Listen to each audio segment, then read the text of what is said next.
gente, tudo bem com vocês? Eu sou a Beatriz e no vídeo de hoje a gente vai falar sobre a terceira temporada de Bridgerton parte 1, que finalmente chegou na Netflix. Demorou pra gente ter uma temporada nova de Bridgerton, mas finalmente veio aí. E no vídeo de hoje a gente vai comentar tudo que a gente teve nessa primeira parte, mas também algumas coisas que podem e vão acontecer na segunda parte da terceira temporada. Finalmente, a alta sociedade londrina retornou à cidade. E parece que ela está passando por uma mudança importante. Assim como esta autora... Não quero mais morar naquela casa. Tenho que... Como eu já falei pra vocês, então, essa temporada de Bridgerton está dividida em duas partes. E no dia 12 de maio, não foi isso que a gente teve a primeira parte de Bridgerton aí na Netflix. E essa temporada vai ser baseada no quarto livro da série, porque vale lembrar que Bridgerton é sim uma série de livros. E nessa temporada a gente vai ter a Penélope e o Colin como protagonistas. Nessa temporada a Penélope tá decidida a arranjar um marido, né, arranjar um bom partido, se casar. Até porque, né, já é a terceira temporada que ela tá participando aí dessa temporada de casamentos, enfim, até agora ela não conseguiu um marido. E também por algumas questões que vão se envolver um pouco a família dela, ela vai estar decidida então a arranjar um marido. Junto disso a gente tem o Colin, que voltou da sua temporada de férias, que ele passou um tempinho longe e ele voltou agora. Inclusive ele já volta sendo assim a sensação do momento, entendeu? Que ele tá sendo o mais cobiçado por todas as mulheres para quererem se casar com ele. E ele volta então decidido a ajudar a Penélope a conseguir um bom partido, conseguir um bom marido.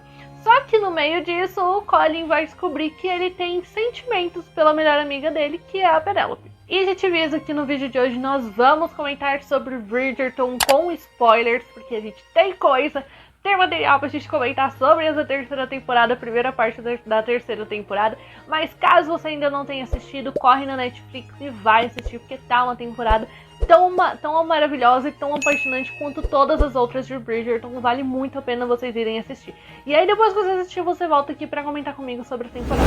E vamos falar a verdade que de quem é que não tava ansioso pra quando chegasse a temporada do Colin e da Penélope, porque a gente vê algumas coisas, né, deles, alguns olhares. A gente já sabia que a Penélope, né, tem essa paixão pelo Colin desde o começo da série, porque sempre foi muito nítido. Apenas pro Colin que não era nítido, mas pra gente que assiste, sempre foi muito nítido o quanto a Penélope sempre gostou do Colin, ela sempre foi apaixonada por ele. Enfim, então quem é que não estava ansioso para finalmente ver o romance deles ganhar destaque na série?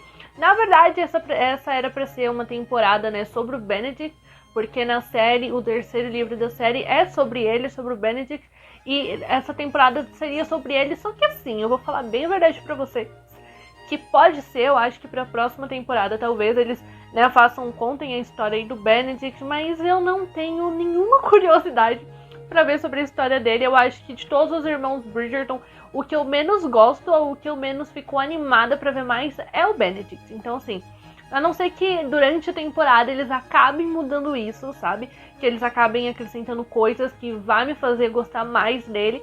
Ele, pra mim, não é uma história que ia me interessar de estar assistindo ou de estar lendo o livro sobre ele, e enfim. Mas vale lembrar que ainda falta aparecer o interesse romântico dele, né, aqui na série, porque o interesse amoroso do Benedict não surgiu na série ainda, então pode ser que surja até o final da temporada. E eu vou falar pra vocês, inclusive, que eu achei que ele tá um personagem um pouquinho estranho, sabe? Eu peguei pra assistir as outras duas temporadas de Bridgerton, até porque, né, a gente, durante as temporadas de Bridgerton, entre a segunda e a terceira, teve a série da Rainha Charlotte, então eu já nem lembrava muito de tudo que aconteceu nas outras duas temporadas, e eu peguei pra assistir as duas temporadas de Bridgerton, e assim, realmente o ator que faz o Benedict, ele tá um pouco estranho, assim, nessa temporada. Parece que tá uma coisa um pouco forçada, sabe?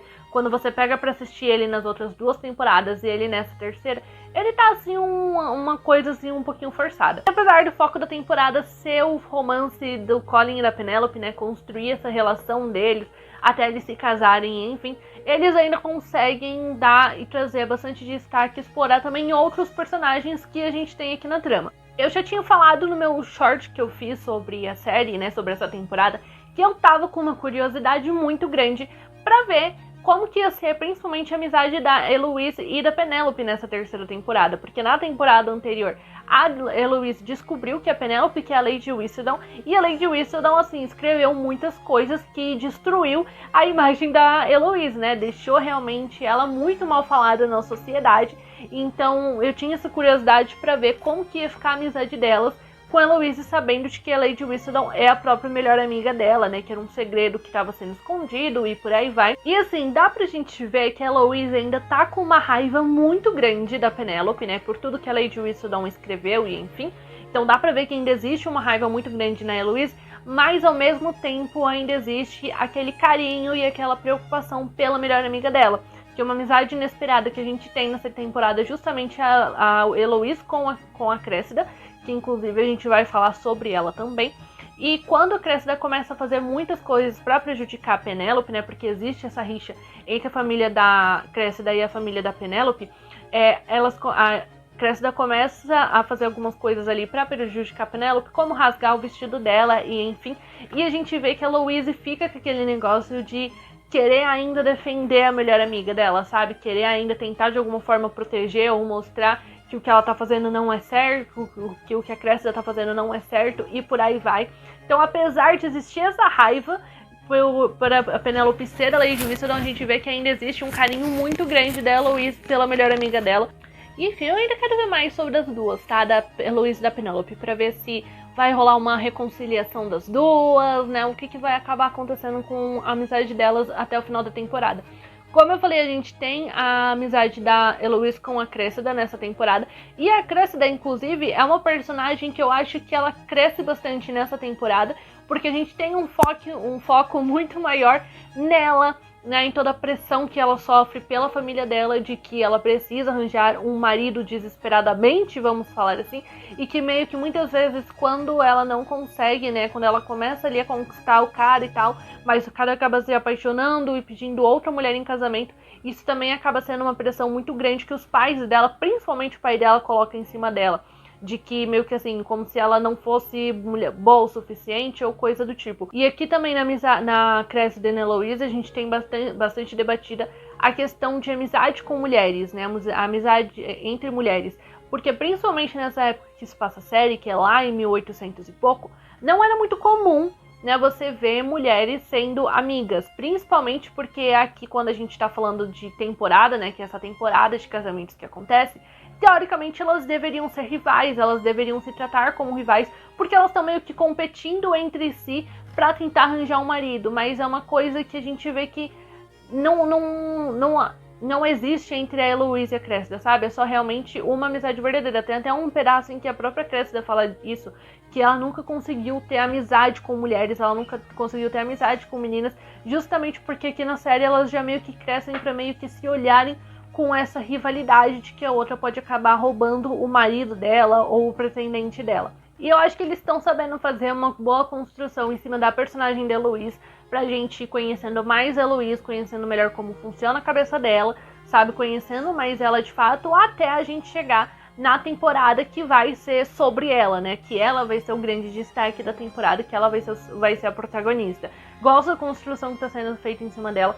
E aí um ponto que eu tinha reparado, mas aí eu já mudei, né, conforme antes de gravar o vídeo eu fui pesquisar e eu já mudei, é que assim, na segunda temporada a gente vê que a Louise estava tendo um interesse por um cara, se não me engano ele é jornalista, ele não é jornalista, mas ele trabalha numa parte de jornal da cidade, não é? Enfim, ele só não é da alta sociedade. E a gente viu na segunda temporada que a Louise estava criando ali um sentimento por ele, enfim. E aí quando eu fui assistir essa temporada ali, eu falei, nossa, mas cadê aquele menino ali que a Eloise estava se interessando? Porque na minha cabeça eu achava que ela ia acabar casando com ele. Mas falta, inclusive, aparecer nessa temporada justamente o par romântico da Eloise, que me parece que deve aparecer na parte 2, né, aqui dessa terceira temporada. E assim, gente, eu já ouvi falar que vai ter bastante cenas quentes deles, entendeu? Assim, coisa de 15 vezes. Então, ainda tá faltando o interesse... Então ainda tava faltando o interesse romântico da Eloise surgir aqui na terceira temporada de Bridgerton, mas eu tô gostando bastante do trabalho que eles estão fazendo em cima da personagem. E outra personagem que tá ganhando mais destaque, né, que tá começando a ganhar mais destaque dentro da história, de um modo geral, é a Francesca, que a Francesca ela não participa da primeira temporada de Bridgerton, mas ela participa da segunda. E ela voltou, né, de onde ela estava estudando. E, enfim, inclusive é bem importante a gente, né, só pontuar, ressaltar de novo pra vocês, que a personagem da Francesca foi trocada, né? Quem fazia ela era uma atriz. E agora a gente tem a Hannah Dodge fazendo a Francesca na terceira temporada. E ela também já vai estar debutando. Ela já chega assim na série logo debutando, entendeu? Pra tentar arranjar um marido e enfim. Só que a gente vê que não é uma coisa tão fácil assim pra Francesca. Porque ela também, apesar dela entender a importância que é, né, você arranjar um marido e enfim, e muitas vezes a gente vê ela falando, não, eu sei que eu sabia que em algum momento eu ia ter que, né, debutar, arranjar um bom partido e enfim. A gente vê que ela também quer o que os irmãos dela tiveram, de conseguir se casar por amor, se casar com uma pessoa que ela realmente gosta. Tanto que ela tem diversos diálogos, diversas conversas com vários homens ali da alta sociedade, com vários pretendentes. Só que ela não sente vontade, na verdade, de casar com nenhum deles. Ela sente vontade de casar com um outro cara lá, que agora eu não lembro o nome dele, em que simplesmente, assim, não foi nem conversa entre eles. Eles só deixaram o outro ter um momento de paz ficando em silêncio, sabe? Só meio que fazendo companhia um pro outro. Que foi uma cena linda e maravilhosa. Então a Francesca também tem coisas e pontos bem interessantes para serem explorados e para estarem sendo mostrados, principalmente nessa parte dela tentando, né, escolher um marido e por aí vai.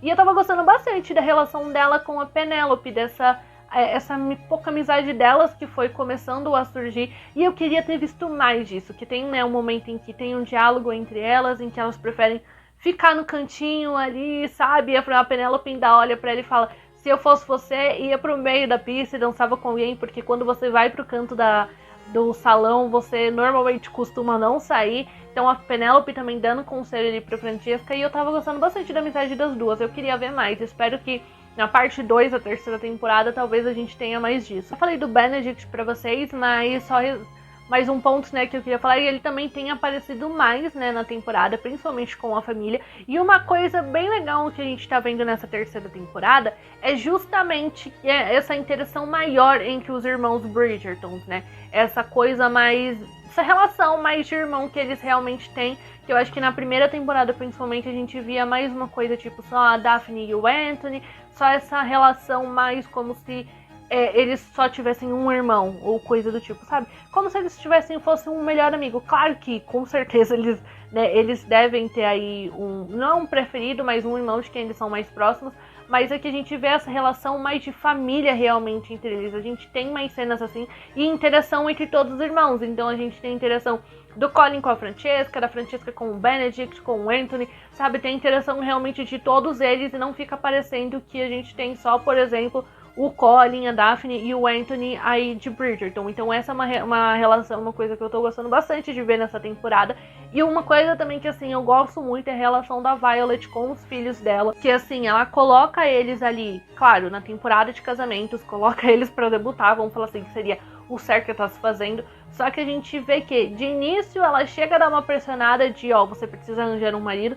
Mas a partir do momento que ela vê que aquele filho dela, o filho ou a filha, né, tem sentimentos por alguém, poderia se casar por amor, ela super encoraja o filho ou a filha a justamente fazer isso, a justamente ir atrás de se casar com aquela pessoa por quem ele é apaixonado, que é uma coisa inclusive que a gente vê com o Colin, que a gente vê que a Violet começa a reparar assim, quando o Colin começa com uns papos do tipo, então, mas se fosse, né, se você tivesse relação ali com o melhor amigo, você começar a sentir, né, ter sentimentos pelo seu melhor amigo, e enfim, que a gente sabe que ele tá falando ali da questão dele com a Penélope, e a Violet também repara nisso, e aí ela mesma já começa a dar umas cutucadas do tipo, meu filho, se você gosta da Penélope, vai atrás dela, sabe, casa com ela. E é uma coisa que eu gosto muito na Violet, que apesar dela começar a colocar eles no que seria o caminho certo, né, de acordo com o que a sociedade faz nessa época, ela também encoraja muito eles a casar com quem eles quiserem, se for por amor. Se for amor verdadeiro, então casa com a pessoa que você quiser. E eu esperava só que a gente ia ter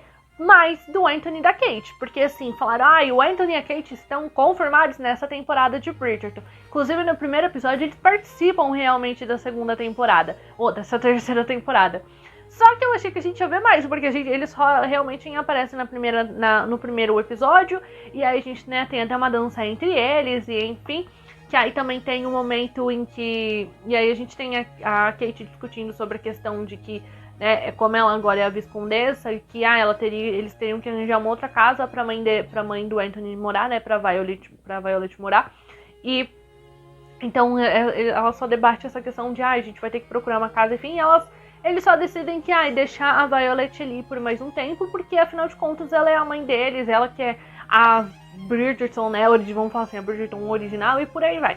Ela só essa relação, só essa participação que a gente tem deles. Então a gente só meio que foi enganada, sabe? Que eu achei que a gente ia ver mais deles, ia ver a vida deles pós-casamento, e enfim, ia ter mais cenas românticas entre eles durante a temporada no geral, e a gente só tem a participação deles no primeiro episódio. Pode ser que isso mude pra parte 2? Pode ser, mas eu acho muito difícil. E finalmente vamos falar de quem nós tanto esperamos, né, pra ver aqui como protagonistas dessa história, que vamos falar de Colin e Penélope. Como eu falei pra vocês, eu gosto demais da construção do relacionamento do Colin e da Penélope, desde as temporadas anteriores até a gente chegar nessa temporada em que a gente vê que, na verdade, assim, a gente já sabia que a Penélope sempre teve sentimentos pelo Colin, e nessa temporada, assim, ela só vê com isso começar a ser correspondido, porque nessa temporada o Colin descobre que ele também meio que sempre teve sentimentos pela Penélope, só que ele que nunca se permitiu sentir isso, porque a sociedade provavelmente não deixaria, coisa do tipo. Então a gente vê que, na verdade, esse romance entre eles sempre pôde existir desde o começo. Simplesmente, assim, todos os momentos fofos deles, sabe? Aqueles momentos mais românticos, aquelas interações um pouquinho maiores deles, são sempre os momentos em que saem uma faísca, que você vê, assim, uma tensão entre eles. Como, por exemplo, lá a cena em que o Colin se corta e a Penélope vai ajudar, né, a fazer um curativo na mão dele. E todas essas cenas aí são as melhores cenas, né? Porque quando vai sendo, ainda mais a gente falando de um romance de época, lá de 1800 e pouco, essa é a interação que os caras e as mulheres podiam ter, né? De tipo um toque, um negócio assim, sabe? Essas coisas que vão sendo aos pouquinhos até a gente chegar, por exemplo, na cena do beijo deles. Gente, que a cena do beijo deles é tão linda, e o significado por trás ainda é tão lindo, porque a gente vê uma situação e uma cena em que os dois estão muito, principalmente a Penélope, né? Tá muito vulnerável, mas os dois estão bem vulneráveis, porque a Penélope precisou escrever como a Lady Whistledown derrotando ela própria, falando mal dela própria, que eu acho que, assim, deve ter sido o momento mais difícil, né, a coisa mais difícil que a Penélope teve que fazer, já que ela mesma é a Lady Whistledown, e aí ela tem que ela mesma se derrotar pra sociedade. E aí tem toda a cena lá lindíssima do Colin indo atrás dela pra saber se ela tá bem, né, com tudo que a Lady Whistledown publicou, e ela pedindo pra que ele beije ela, porque ela acha que depois disso ela nunca mais vai conseguir arranjar um bom partido, ela não vai conseguir um marido, e por aí vai. E aí tem a cena dela pedindo pro Colin beijar ela, pra ela não morrer sem ser beijada. Pra gente, que cena linda, maravilhosa.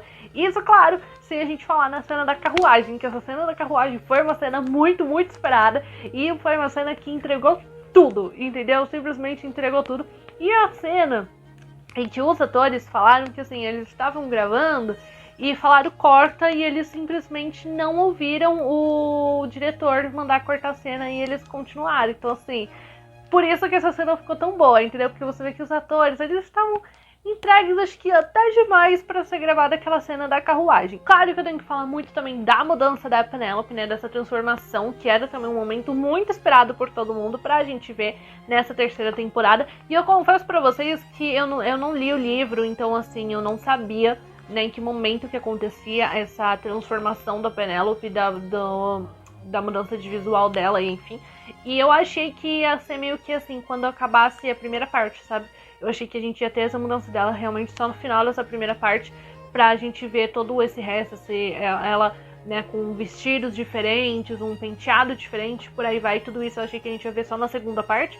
Mas eu gostei muito, e eu acho que é uma coisa que realmente combina, assim, muito com a personagem, com o crescimento que ela vai tendo, né, que até vi na internet, até a gente procurando, aí a gente vê que justamente antes ela só usava cores, vamos falar assim, um pouco mais espalhafatosas, um pouco mais chamativas, porque é meio que o estilo da família dela, né, é o estilo dos Farringtons. As irmãs dela também usavam sempre essas cores mais chamativas, e aí a gente vê a Penélope indo para um outro lado, em que ela usa tons mais frios, tons mais delicados, que são tons que ficam lindíssimos nela, ela fica simplesmente lindíssima, os penteados dela, gente, ela tá maravilhosa. Eu tava meio assim, não sabia se eu ia conseguir comprar essa mudança de visual nela, porque a Nicola é muito bonita, né? Ela é bonita tanto com os vestidos chamativos, quanto com esses vestidos que são tons frios, são tons neutros.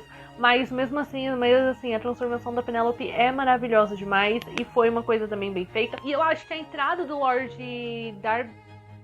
Deblin também foi bem feita aqui na série, porque você vê que é uma coisa feita naturalmente, sabe? Eles colocaram ele na história de uma forma muito natural, em que, poxa, a Penélope tava procurando por um marido, né? Ela tava ali nas temporadas de casamento e enfim, e simplesmente meio que por acidente ela começa a conversar ali com o Lord Deblin, e ele também começa a se interessar por ela, né? Começa a ter essa troca de interesse mútuo entre os dois, e aí que ele surge como concorrente do Colin. Então eu gosto também que não foi uma coisa do tipo, ai, é uma pessoa que já estava super interessada na Penélope ou uma entrada forçada, não. É uma coisa que vai acontecendo naturalmente dentro da série, e naturalmente ele acaba virando um adversário ali pro Colin, acaba sendo um concorrente pro Colin. E claro que existem muitas pontas soltas aqui dessa primeira parte, né, da terceira temporada de Bridgerton, pra gente ver na segunda, como, por exemplo, a questão do Colin descobrir que a Penélope que é a Lady Whistledown, porque é uma coisa que a gente não teve. Essa primeira parte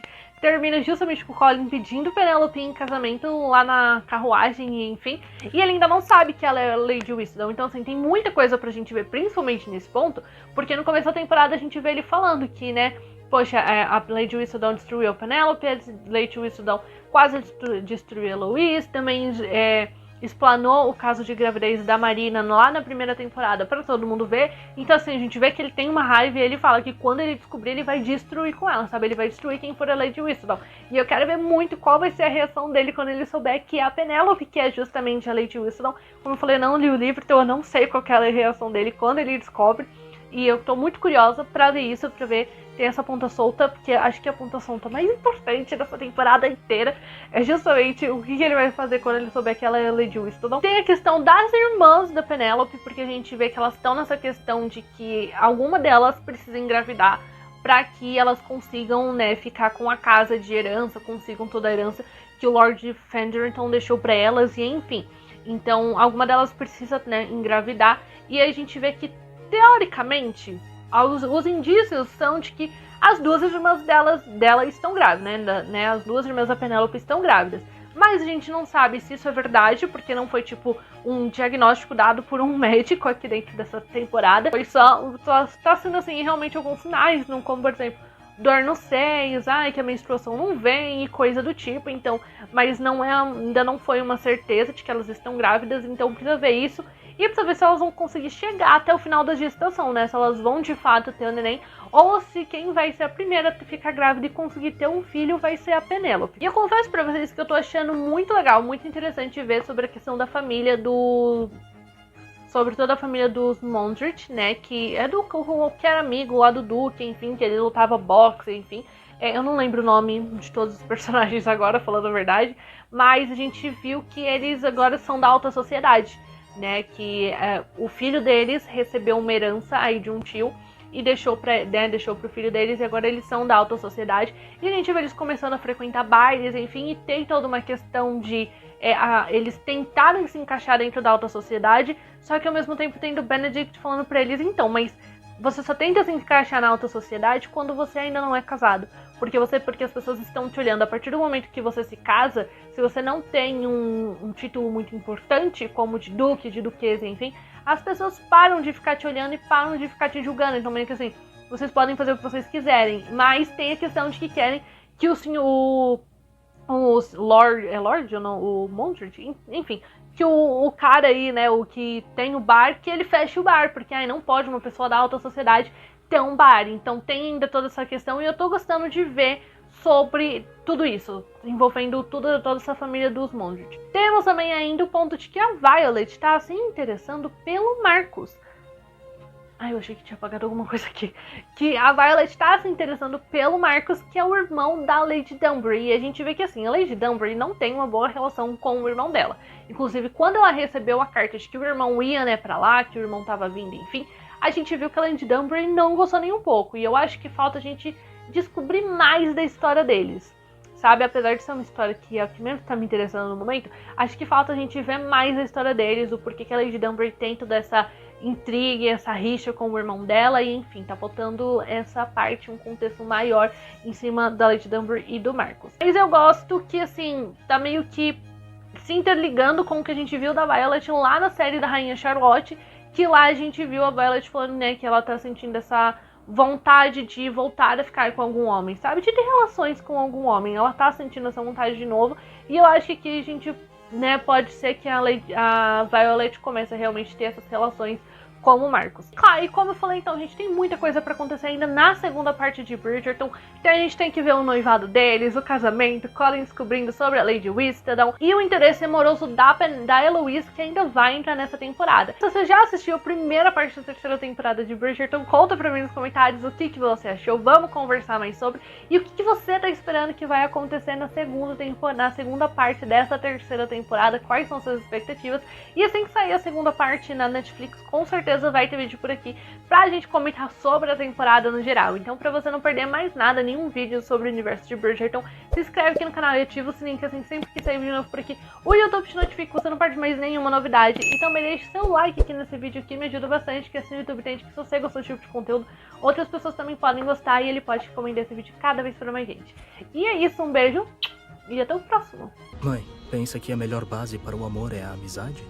É bem raro. Você deve seguir o seu coração.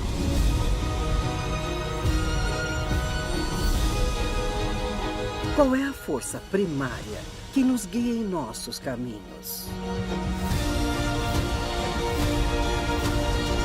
Penélope. É a nossa mente ou nosso coração?